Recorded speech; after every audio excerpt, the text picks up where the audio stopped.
계시록 3장 10절. 내가 나의 인내의 말을 지켰은즉 나도 너를 지켜 시험의 시간을 면하게 하리니 그것은 곧 앞으로 온 세상이 마여 땅에 가는 자들을 시험하는 시간이라. 대환란이네요. 주는 필라델피아 교회가 주의 말씀을 지켰음을 다시 한번 확증해 주시고, 내가 나의 인내의 말을 지켰은즉 나도 너를 지키겠다. 너는 내 말을 지켰는데 나는 너를 지켜주겠다는 겁니다. 사람이 주의 말씀을 지키면 주님께서 그 사람을 지켜주십니다. 이것은 육신의 생명이나 안전을 말한 것이 아닙니다. 마네들이 주의 말씀을 지키다 돌에 맞거나 채찍에 맞고 감옥에 갇혔습니다. 목이 베이게 됐습니다. 예레미야는 말하기를 예레미야 20장 8절에 주의 말씀이 날마다 내게 치욕거리와 조롱거리가 되었으므로 내가 말을 시작한 이후로 부르짖되 폭력과 노력에 대해 부르짖나이다. 그 하나님의 말씀 때문에 난 죽게 되었다는 겁니다. 주의 말씀으로 인해 박해를 받는 일은 신약에서는 일상적인 일이었고 구약에서도 마찬가지였습니다. 대환란 때에도 주의 말씀을 지킨 자들은 극심한 박해를 받습니다. 주님이 내가 너를 지켜라고 하신 것은 영과 혼을 지켜주신다는 거고 그들의 구원의 안전을 말한 겁니다. 우리의 구원을 지켜주시고 우리가 받게 될 상급을 지켜주십니다. 주님은 고난과 박해를 허락하시고 때로 순교도 허락하시지만 대환란으로부터 교회를 지켜주십니다. 나도 너를 지켜 시험의 시간을 면하게 하리니. 시험의 시간은 대환란의 시간을 말합니다. 교회는 대환란을 통과하지 않고 그 전에 모두 저 하늘로 들림을 받습니다. 오늘날 교회가 대환란을 통과한다는 주장을 하는 이들이 매우 많습니다. 주님은 신약교회 성도들을 모두 저 하늘로 불러올리십니다. 이것이 공정휴거입니다. 대환란 때 이 땅에 있는 유대인들과 이방인들 중에 자신이 부른 성도들을 주님께서 물론 지켜주시고 보호하십니다. 이사야 43장 2절. 자, 이스라엘을 말한 겁니다. 내가 물 가운데로 지나갈 때 내가 너와 함께하리라. 강들을 건널 때 강들이 내 위로 넘쳐 흐르지 못하며 내가 불 속을 걸어갈 때도 타지 아니하고 불꽃이 너를 사르지도 못하리니. 이랬죠. 대환란 때 주님의 초자연적인 보호가 있음을 말해주는 구절입니다. 주님은 대환란 중간에 광야로 도망가는 이스라엘이나 유대에 있는 자들은 산으로 도망갈지어다 그랬죠. 산으로 도망가는 이스라엘 사람들을 보호하십니다. 짐승의 표를 받지 않고 끝까지 견디는 자들을 주님은 보호하십니다. 죽을 때는 죽을 힘을 주십니다. 그러나 걱정할 거 없습니다. 우리하고 상관없어요. 이건 이때 환란 성도들 이야기입니다. 마가복음 13장 20절. 나는 그날을 견딜 수 있을까 미리 걱정 안 하셔도 됩니다. 주님께서 그 날들을 짧게 하지 아니하셨더라면 대환란이죠. 지금 19절부터 이야기하면 이게 대환란 이야기예요. 주께서 그 날들을 짧게 하지 아니하셨더라면 어떤 육체도 구원을 받지 못할 것이로되 그분께서 자신이 선택받은 자들을 위하여 그 날들을 짧게 하셨느니라. 그 날을 짧게 하셨느니라. 이 구원은 대환란으로부터 죽지 않고 살아남는 육체의 구원입니다. 주의 말씀을 지키라. 이것이 대환란 때 구원의 조건이에요. 그럼 주님께서도 지켜주신다 이거죠. 대환란 때는 누구에게나 믿음과 더불어 행위가 필요합니다. 끝까지 견디고 인내하며 짐승의 표를 받지 않고 짐승 형상에 경배하지 않고 주님을 부인하지 않고 죽기까지 신실하며 주 예수님의 증언, 믿음과 그분의 명령들을 지켜야 됩니다. 그럼 주님께서 구원하신다. 다시 계시록 3장 10절. 그것은 곧 앞으로 온 세상에 임하여 땅에 가는 자들을 시험하는 시간이라. 시험의 시간의 범위와 대상과 시간에 대해서 지금 말씀해 주십니다.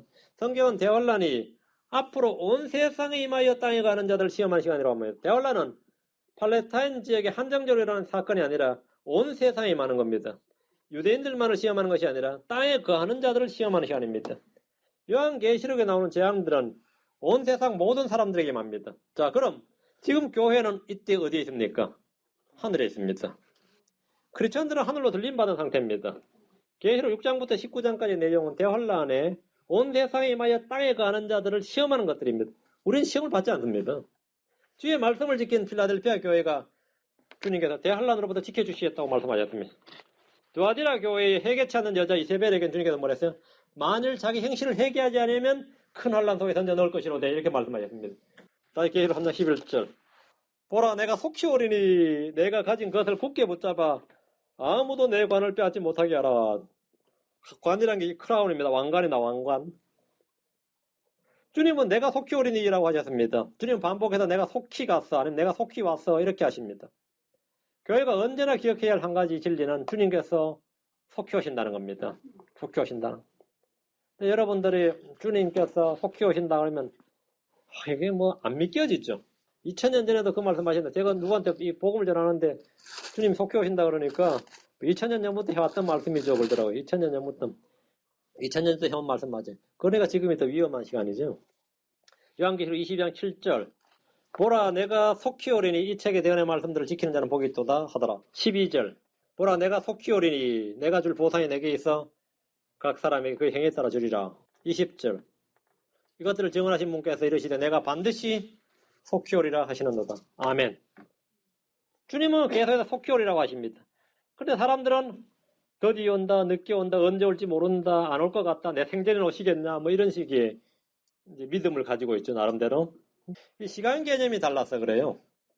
주님께서 말씀하신 속히하고 내가 생각하는 속히는 틀리죠. 내가 생각하는 속히는 언제예요? 내가 전화로 내가 곧 간다 그러면 20, 30분 안에, 1시간 안으로 이런 시간이 말하는 거죠. 우리는 속히라는 말이 뭐 이게 너무 주님께서 말씀한 속히하고 시간 개념이 달라서 그런 거지. 주님이 속히 오신다는 말은 정말 우리가 주님 오시는 그날 되면 벌써 오십니까? 될지 몰라요.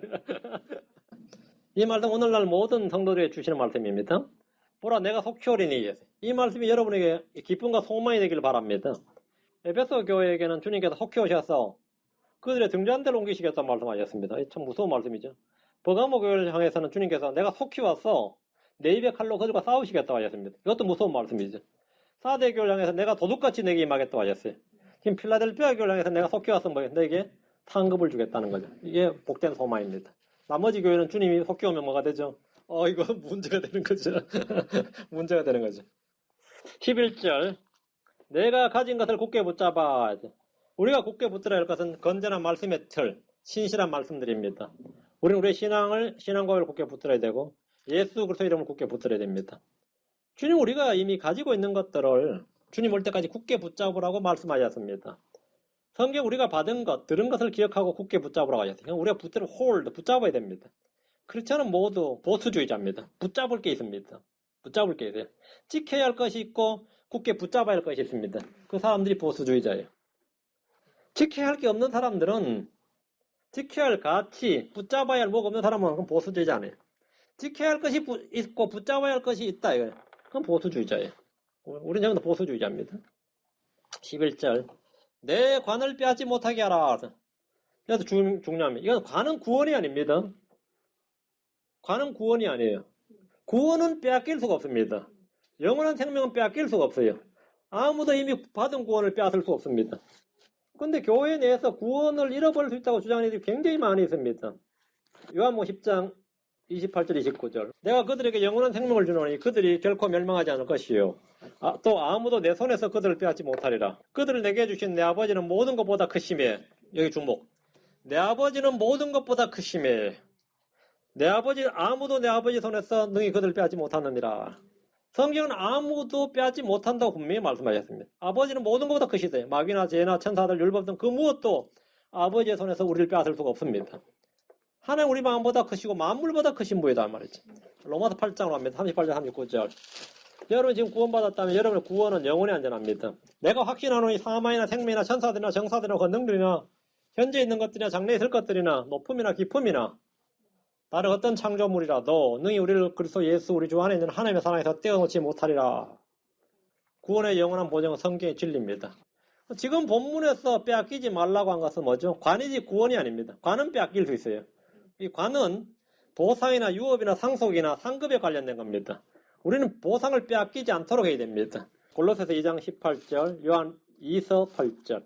아무도 꾸며낸 겸손과 천사 숭배로 너희를 속여 너희 보상을 빼앗지 못하게 하라. 보상입니다. 구원이 아니에요. 구원은 선물이고 보상은 삭시예요. 요한에서 8절. 너희 자신을 살필지니 이로써 우리가 이룬 그것들을 우리가 잃지 아니하고 충분한 보상을 받으리라. 보상을 잃지 않게 해서 우리 자신을 살펴야 됩니다. 자기 성찰이 필요하죠. 여러분이 이제 관을 빼앗지 않도록 해라 했는데 여러분이 성경에서 관 하면 몇 번 기억나시죠? 우리가 고린도서 9장 25절에 썩지 않을 관을 얻기 위해서 애쓰고 모든 일을 우리가 애쓰고 절제하라 그러죠. 그 세상 사람들은 썩을 관을 얻기 위해서도 얼마나 많은 노력을 합니까? 올림픽 메달 딸 때. 그렇죠?